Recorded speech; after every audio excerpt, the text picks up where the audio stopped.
ദേശസ്നേഹികളായ ഓരോ ഹിന്ദുവിന്റെ ഭവനത്തിലും നിശ്ചിത വരുമാനം ഉറപ്പാക്കുക എന്നുള്ളതാണ് പാർട്ടിയുടെ ആദ്യത്തെ ലക്ഷ്യം.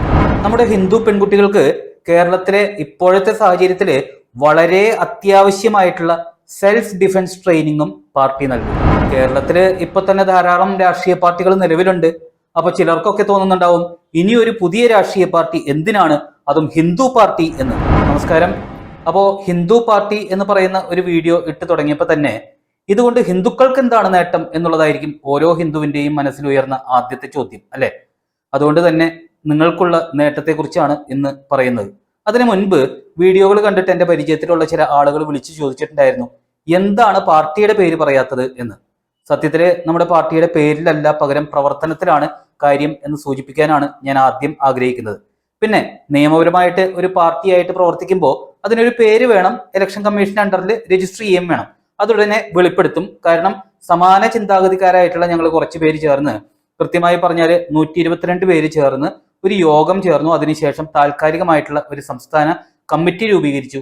എന്നിട്ട് ഇപ്പോൾ ഇലക്ഷൻ കമ്മീഷൻ ഓഫ് ഇന്ത്യയുടെ അണ്ടറിൽ രജിസ്റ്റർ ചെയ്യാനുള്ള നടപടിക്രമങ്ങൾ പുരോഗമിച്ചുകൊണ്ടിരിക്കുകയാണ്. നിയമപരമായിട്ട് ഒരു രാഷ്ട്രീയ പാർട്ടിയായിട്ട് ഇലക്ഷൻ കമ്മീഷൻ അംഗീകരിച്ചതിന് ശേഷം, അതായത് പാർട്ടിയുടെ പേര്, പാർട്ടിയുടെ ഫ്ലാഗ്, ചിഹ്നം ഇതെല്ലാം അംഗീകരിക്കപ്പെട്ടതിന് ശേഷം പാർട്ടിയുടെ പേര് വെളിപ്പെടുത്തും. അതുവരെ ഇങ്ങനെ ഹിന്ദുക്കൾക്ക് വേണ്ടിയുള്ള ഒരു രാഷ്ട്രീയ പാർട്ടി രൂപീകരിച്ചതിന്റെ ഉദ്ദേശങ്ങൾ എന്തൊക്കെയാണ്, പാർട്ടിയുടെ പ്രവർത്തന രീതി എങ്ങനെയായിരിക്കും, അതുപോലെ കേരളത്തിൽ ഇപ്പൊ തന്നെ ധാരാളം രാഷ്ട്രീയ പാർട്ടികൾ നിലവിലുണ്ട്. അപ്പോൾ ചിലർക്കൊക്കെ തോന്നുന്നുണ്ടാവും, ഇനി ഒരു പുതിയ രാഷ്ട്രീയ പാർട്ടി എന്തിനാണ് എന്ന്. അപ്പോൾ മറ്റ് പാർട്ടികളിൽ നിന്ന് എന്താണ് ഈ പാർട്ടിക്കുള്ള വ്യത്യാസം, അതുപോലെ തന്നെ പാർട്ടിയുടെ ആശയങ്ങൾ വ്യക്തമായിട്ട് ജനങ്ങളിലേക്ക് എത്തിക്കുക, ഇങ്ങനെയുള്ള പ്രവർത്തനങ്ങളൊക്കെയാണ് നമ്മളിപ്പോൾ നടത്താൻ ഉദ്ദേശിക്കുന്നത്. കൃത്യമായിട്ട് പാർട്ടിയെക്കുറിച്ച് വ്യക്തമായിട്ട് മനസ്സിലാക്കിയതിന് ശേഷം ഓരോ അംഗങ്ങളും ഈ പാർട്ടിയിലേക്ക് കടന്നു വന്നാൽ മതി. അപ്പോഴാണല്ലോ ഒരു ഒത്തൊരുമയൊക്കെ നമുക്ക് ഉണ്ടാവത്തുള്ളൂ. പ്രവർത്തിക്കുമ്പോൾ ഒരേ മനസ്സോടുകൂടി പ്രവർത്തിക്കണ്ടേ?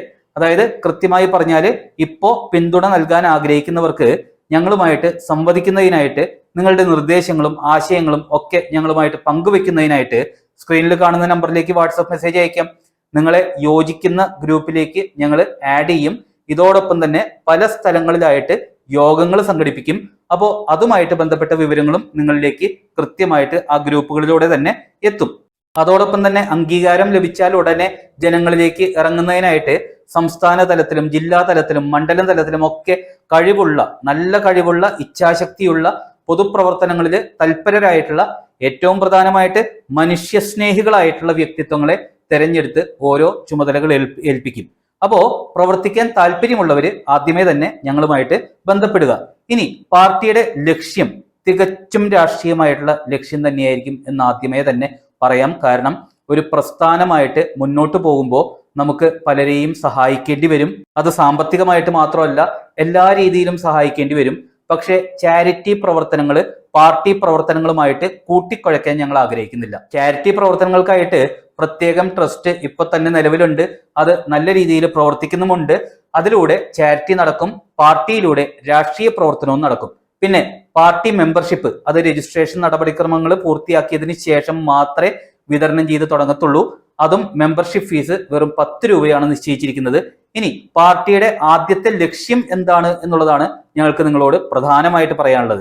അതായത് ദേശസ്നേഹികളായ ഓരോ ഹിന്ദുവിന്റെ ഭവനത്തിലും നിശ്ചിത വരുമാനം ഉറപ്പാക്കുക എന്നുള്ളതാണ് പാർട്ടിയുടെ ആദ്യത്തെ ലക്ഷ്യം. അതായത് കയ്യും കാലുമുള്ള ബുദ്ധിസ്ഥിരതയുള്ള ഒരു വ്യക്തിയാണെങ്കിൽ അവന് അധ്വാനിച്ച് വരുമാനം നേടാനുള്ള അവസരം ഒരുക്കി കൊടുക്കുക. അതായത് അരിയും സാധനങ്ങളും ഇടയ്ക്കിടയ്ക്ക് 100ഉം 500ഉം രൂപ കൊടുക്കലും അല്ല ഞങ്ങളുടെ ചാരിറ്റി. പക്ഷെ അധ്വാനിക്കാൻ കഴിയാത്ത അവസ്ഥയിലുള്ളവർക്ക് ചിലപ്പോൾ അരിയും ഭക്ഷണവും മരുന്നും ഒക്കെ ചിലപ്പോൾ കൊടുക്കേണ്ടി വന്നേക്കാം. പക്ഷെ അനർഹർക്ക് കൊടുക്കില്ല എന്നുള്ളതാണ് ഞാൻ ഉദ്ദേശിച്ചത്. ഇനി ഈ വരുമാനം ഉറപ്പാക്കാൻ ചിലർക്ക് ജോലിയായിരിക്കും വേണ്ടത്, ചിലർക്ക് ഒരു സംരംഭകത്വ സഹായമായിരിക്കും വേണ്ടത്. ഇത് രണ്ടാണെങ്കിലും വിദ്യാഭ്യാസം നൽകേണ്ടി വന്നേക്കാം. വേറെ ചിലർക്ക് തൊഴിലധിഷ്ഠിത വിദ്യാഭ്യാസം നൽകേണ്ടി വന്നേക്കാം. ചിലർക്ക് മാർഗനിർദ്ദേശങ്ങളായിരിക്കാം നൽകേണ്ടി വരുന്നത്. ചിലർക്ക് സാമ്പത്തികമായിട്ടുള്ള പിന്തുണയും നൽകേണ്ടി വരും. ഇതൊക്കെ പാർട്ടിയുടെ തന്നെ ഭാഗമായിട്ടുള്ള ട്രസ്റ്റിലൂടെ നൽകുക എന്നുള്ളതായിരിക്കും ആദ്യം ചെയ്യുന്നത്. ചുരുക്കത്തിൽ എങ്ങനെയൊക്കെയാണെങ്കിലും എല്ലാ ഹിന്ദു ഭവനങ്ങളിലും വരുമാനം ഉറപ്പാക്കുക. പിന്നെ സർക്കാർ തസ്തികകളിലും നമ്മുടെ യുവതി യുവാക്കൾ എത്തിപ്പെടണം. അതിനായിട്ട് civil service coaching, PSC coaching, അതുപോലെ തന്നെ soft skill training, spoken English ക്ലാസ്സുകൾ, വിവിധ സേനകളിൽ ജോലി നേടാനുള്ള ഫിസിക്കൽ ട്രെയിനിങ്, ഇതെല്ലാം കൃത്യമായി നമ്മുടെ ഹിന്ദു കുടുംബങ്ങളിലേക്ക് എത്തിക്കും. ഒപ്പം ഏറ്റവും പ്രധാനമായിട്ട് ലവ് ജിഹാദിനെ ചെറുക്കാൻ നമ്മുടെ ഹിന്ദു യുവതയ്ക്ക്, പ്രത്യേകിച്ച് പെൺകുട്ടികൾക്ക് പ്രത്യേക കൗൺസിലിംഗ് കേന്ദ്രങ്ങളും തുറക്കും. ഒപ്പം നമ്മുടെ ഹിന്ദു പെൺകുട്ടികൾക്ക് കേരളത്തിലത്തെ ഇപ്പോഴത്തെ സാഹചര്യത്തിൽ വളരെ അത്യാവശ്യമായിട്ടുള്ള സെൽഫ് ഡിഫൻസ് ട്രെയിനിങ്ങും നൽകും. കാരണം ഒരു കൂട്ടം ആളുകളുടെ വളരെ നാളത്തെ ചിന്തകൾക്കും ചർച്ചകൾക്കും ശേഷമാണ് ഇങ്ങനെ ഒരു പാർട്ടി എന്ന തീരുമാനത്തിലേക്ക് ഞങ്ങൾ എത്തിയത്. അതുകൊണ്ട് തന്നെ ഞങ്ങൾക്കറിയാം എന്താണ് ഓരോ ഹിന്ദുവിനും വേണ്ടത് എന്നുള്ളത്. അപ്പോൾ എല്ലാവരും സഹകരിക്കുക.